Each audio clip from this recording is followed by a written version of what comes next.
पूछ लो चाहे गवाए चांद तारे हैं, न समझो अजनबी सदियों से हम तो बस तुम्हारे हैं।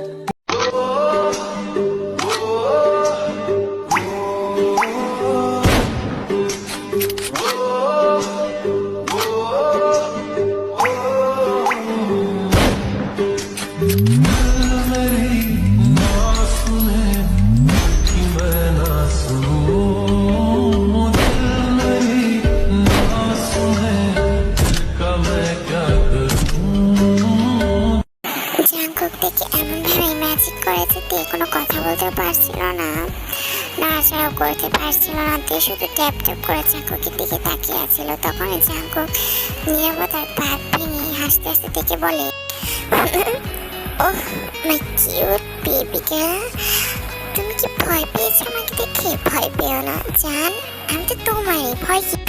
শোনো আমার কথা, আমি তোমাকে ফ্রি করে দেবো, কিন্তু একটা শর্ত তোমাকে মানতে হবে। তুমি চিৎকার দিতে পারবে না, আগে আমার কথাগুলো শোনো। শোনো, আমি হলাম vampire king, the all vampire king Jungkook. আর তুমি যে কি, তুমি সেটা নিজেও জানো না। শোনো, এতটুকু জেনে রাখো যে আমি তোমাকে ভালোবাসি। তোমাকে আমি আমার ভ্যাম্পায়ার রাজ্যে নিয়ে যাব, তোমার মন জয় করে আমি তোমাকে আগলে রাখবো নিজের কাছে। আমি একটা বিশেষ কারণে তোমার কাছে এসেছিলাম, কারণ তুমি অনেক একটা স্পেশাল পারসন। আমি যদি তোমার সাথে রাত না কাটাতাম তাহলে আমি ভ্যাম্পায়ার কিং হতে পারতাম না, কারণ আমাকে হেভেন গড একটা অভিশাপ দিয়েছিল। তোমার সাথে লাভমেকিং করার ফলে সে অভিশাপ থেকে আমি মুক্ত হয়েছি। তারপর কেন জানি না বারবার তোমার কাছে আসার জন্য আমার মন টানছিল। অবশেষে আমি বুঝতে পারি যে আমি তোমাকে ভালোবাসি। শোনো, আমি তোমাকে ফ্রি করে দিচ্ছি। যদি তুমি কোনো সিক্রেট করার চেষ্টা করো তাহলে কিন্তু আমি ওয়ার্নিং করছি, তোমার ফ্যামিলি আর তোমার অনেক বড় ক্ষতি হয়ে যাবে। যদি নিজের ফ্যামিলিকে ভালোবেসে থাকো তাহলে চুপচাপ থাকবে। জাঙ্কুক এতক্ষণ এর সাথে কথাগুলো বলছিল তার ভয়ঙ্কর ভ্যাম্পায়ার রূপে। জাঙ্কুকে এরকম ভয়ঙ্কর রূপ দেখে বুঝতে পারে যে জাঙ্কুক আসলে একটা ভ্যাম্পায়ার, এবং ভয়ে তার সারা শরীর কাঁপাকাঁপি করছিল এবং চোখ দুটো লাল হয়ে গিয়েছিল। জাঙ্কুক দেখে দেখে একটা স্মার্ট করে বলে, ডোন্ট বি স্কেয়ার্ড মাই জান, আমাকে ভয় পাওয়ার কিছুই নেই। একদিন আমার এই ভয়ঙ্কর রূপকে তুমি ভয়ঙ্করভাবে ভালোবাসবে। তারপর জাঙ্কুক থেকে ফ্রি করে দেয় এবং জাঙ্কুক এক নিমিষে তের চোখের পলকে জাঙ্কুক তের কাছ থেকে উধাও হয়ে যায়। তে করে অবাক হয়ে চারদিকটা ঘুরছে। এইমাত্র যে মানুষটি তার সাথে ছিল সে গেল কই? আসলে কি সে একজন ভ্যাম্পায়ার না অন্য কিছু? না না না, তে বিশ্বাস করে ফেলছে। ছেলেটির রূপ এবং ভঙ্গিমা দেখে তে বুঝতে পারলো যে ছেলেটি আসলে একটা ভ্যাম্পায়ার। না, তুমি এটা আমার সাথে কি করলে? আমাকে এমন দিন দেখাচ্ছ, সত্যি অবিশ্বাস্য। একটা ভ্যাম্পায়ার আমাকে ভালোবাসে? না না, এটা হতে পারে না, আমি বিশ্বাস করি না। তে বিছানা থেকে উঠতে যাবে, তখন তে অনুভব করে তার শরীরের সকল ব্যথা কমে গিয়েছে। তে আশ্চর্য হয়ে আয়নার সামনে দাঁড়িয়ে থাকে। শরীরের ব্যথা কমে গেল, তের ঘাড়ে নাপগুলো পুরো স্পষ্ট দেখা যাচ্ছে। তে এখন কি করবে? তে কি করে কলেজে যাবে? এই চিন্তা করতে করতে তে এক পর্যায়ে নিজের সারা শরীর ঝেঁকে কলেজে যায়। কি রে তে, কি হয়েছে তোরা? তোর কি শরীর অসুস্থ নাকি যে সারা শরীর ভাবে ঝেঁকে এসেছিস? তোর না আনকমফর্টেবল লাগে এসব ড্রেসে? তুই না সবসময় কমফর্টেবল ড্রেসে পরিস? আরে না, এমনিতে শরীরটা ভালো লাগছিল না, তাই আর কি। বল, তোর কি অবস্থা? সবার সাথে তোর কি সব ঠিক হয়ে গেছে? না রে তে, কিছুই ঠিক হয় না। চিন্তা করছি যে আমি একে ব্রেকআপ দিয়ে দেবো, কারণ ওর এরকম সাইকো বিহেভিয়ার আমি আর নিতে পারছি না, সহ্য হচ্ছে না। বাদে এসব কথা। জানিস, আজ আমাদের ভার্সিটিতে অনেক বড় একজন বিজনেসম্যান আসবে। ওনার নাকি আমাদের ভার্সিটিটা ভালো লেগেছে। উনি ঘুরে আমাদের ভার্সিটিটা দেখতে চান এবং অনেক বড় একটা অ্যামাউন্ট আমাদের ভার্সিটিতে দান করবেন উনি। আর ওনার যদি ভালো লেগেছে ইউনিভার্সিটির সেকেন্ড এবং থার্ড ইয়ারের স্টুডেন্টদের ইংলিশ ক্লাস নেবে। চল আর দেরি না করে ক্লাসে যাই, একটু পরেই স্যার চলে আসবে। তারপর তে আর জিমিন তাদের ক্লাসে চলে যায়। তে, জিমিন এবং কার একসাথে বসে আছিল এবং তারা অনেক হাসি ঠাট্টা দুষ্টামি করছিল। একটু পরেই তাদের নিউ ক্লাস ইংলিশ টিচার চলে আসে, সেটা আর কেউ না, জাঙ্কুক।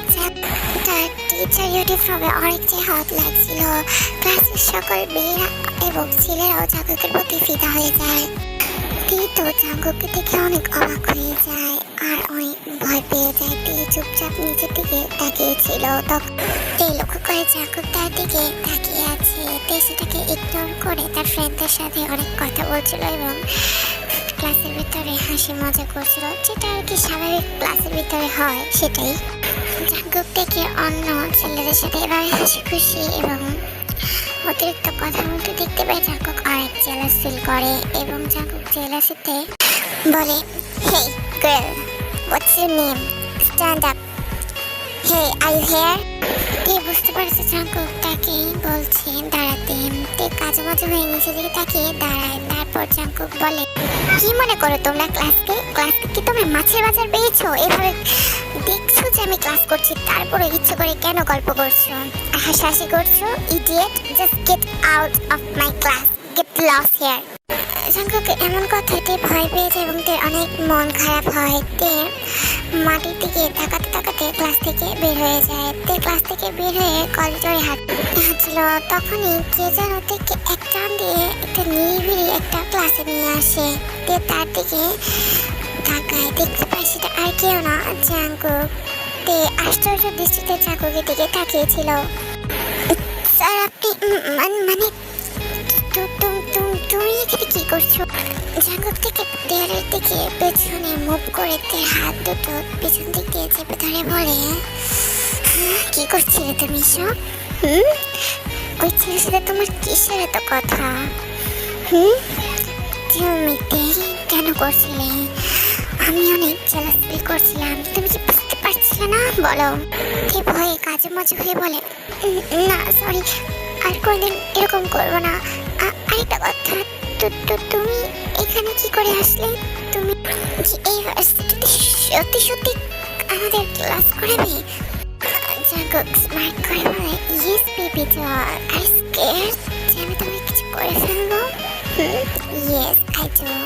এখন আমি তোমার সাথে কিছু করতে চাচ্ছি, তোমাকে পানিশ করতে চাচ্ছি। বাট এখানে না, চলো আমার সাথে আমার কেবিনে চুপচাপ চলে আসো, নাহলে তো বুঝতেই পারছো কতটা খারাপ হয়ে যাবে। আর কি করবে, বাধ্য মেয়েদের মতো তেও জাঙ্কুকের পিছে পিছে চলে যায়। জাঙ্কুক দেখে নিয়ে তার কেবিনে ঢুকে ভিতর দিক দিয়ে দরজা ভালো করে লাগিয়ে দেয় এবং তারপর জাঙ্কুক থেকে কোলে করে তুলে তার ডেস্কে বসায় এবং জাঙ্কুক থেকে খুব অ্যাগ্রেসিভলি কিস করতে থাকে। কিছুক্ষণ এভাবে জাঙ্কুক থেকে কিস করে তার হাতের মাধ্যমে জাঙ্কুককে বাধা দেওয়ার চেষ্টা করে, বাট জাঙ্কুকের শক্তির কাছে হার মেনে যায়। তারপর নিজের সর্বোচ্চ শক্তি দিয়ে জাঙ্কুকে একটা ধাক্কা মেরে, যার ফলে তারা দুজন থেকে আলাদা হয়ে যায়। কি করছেন আপনি সব? আমার সাথে কেন এরকম করছেন? আমি জাস্ট নিতে পারছি না, স্টপ, সহ্য হচ্ছে না আমার। এই যদি ভয় পেয়ে গেলে চান, এখন তো আরো সিনেমা বাকি আছে, দেখে নাও। বলি জাঙ্কুককে ঘাড়ে নিজের ভ্যাম্পায়ার দাঁত দিয়ে অনেক জোরে বাইট করে দেয় এবং জাঙ্কুকের রক্ত চুষতে থাকে। শয়তান, ছাড় আমাকে, ছাড়, সহ্য করতে পারছি না, অনেক ব্যথা হচ্ছে। জাঙ্কুকের ঘাড়ে ঘুষি মারতে মারতে বলছিল, বাট জাঙ্কুক একটু পরে থেকে ছেড়ে দেয় এবং হাঁপাতে হাঁপাতে দিকে তাকায়। অনেক কান্না করছিল। তারপর জাঙ্কুক থেকে আবার একটা ডিপ কিসে টেনে নেয়। জাঙ্কুক তার ম্যাজিকের মাধ্যমে রুমটা সাউন্ড প্রুফ করে ফেলে, যার ফলে কেউ কিছু শুনতে না পারে। জাঙ্কুক থেকে অনবরত কিস করে যাচ্ছিল, তারপরে পুরোপুরিভাবে হাত বুলাচ্ছিল। আমি টেবিল কোথাকার শয়তান একটা ছেড়ে দে আমাকে, ছাড়, তুই ছাড় আমাকে। এত আকুতি বিনতি করার পরে চাকুক দেখে ছাড়ছিল না, বরং দেখে আরো ব্যাগভাবে চাকুক টাচ করছিল। আর চাকুক বলল, চিৎকার করতে করতে চোখ দিয়ে পানি বেরিয়ে পড়ে। তারপর চাকুক কিছুক্ষণ থেকে এভাবে প্রিপেয়ার করে তারপর চাকুক দেখে অ্যানিমেল